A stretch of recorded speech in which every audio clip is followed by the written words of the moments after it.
Hello friends, আসসালামু আলাইকুম। কেমন আছেন আপনারা সবাই? আশা করি ভালো আছেন। আজকে আমি আমার ছেলের জন্য খিচুড়ি বানাবো।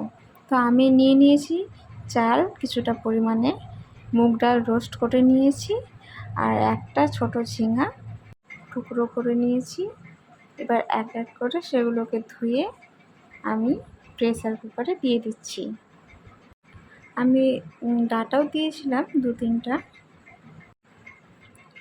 দেখতে পাচ্ছেন আমি খুব কম পরিমাণে দিয়েছি, কারণ আমার বেবি এখন 11 মাসের।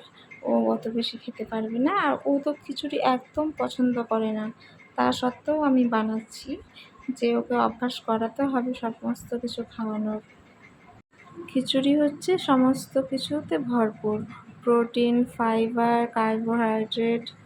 তার জন্য আমি বেবিকে এই খাবারটা খাওয়ানোর জন্য চেষ্টা করছি।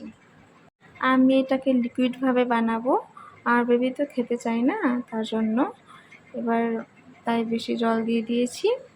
আমি প্রথমে বেশি তাপ দিয়েছি, তারপরে আমি তাপ কমিয়ে দিয়েছিলাম, মানে বয়েলে দেওয়া আছে, তারপর কারিতে দিয়েছি।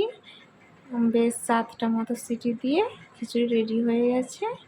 এদিকে দেখি একটা কিউট পোকা জানলাতে আছে। আমার ছেলে তো খিচুড়ি একদম খায়নি, খুব কান্নাকাটি করেছে, জামা শরীরে পুরো মেখে নিয়েছিল। তার জন্য ওকে আমি স্নান করিয়ে দিয়ে জানালাতে দিয়েছি ওর মুডটা ফ্রেশ করার জন্য, কারণ ওর জানালাতে দাঁড়াতে পেয়ে খুব খুশি হয়। আর আমার তো ভিতরটা কাঁপে যে ও পড়ে যাবে না তো, কিন্তু না, ও পড়ে গিয়ে ওর শিক্ষা হয়ে গেছে। মানে ও পড়েছে বিছান থেকে, জানালাতে দাঁড়িয়ে কখনো পড়েনি, বা পড়তেও দেবো না, সবসময় ওর পাশে থাকি। বৃষ্টি হয়ে রাস্তাঘাট খুব ভেজা, ও জানালা দিয়ে দেখে খুব মজা নিচ্ছে। আর ও দাঁড়ানো দেখে তো আমি ভয়েতে আছি যে পড়ে না যায়।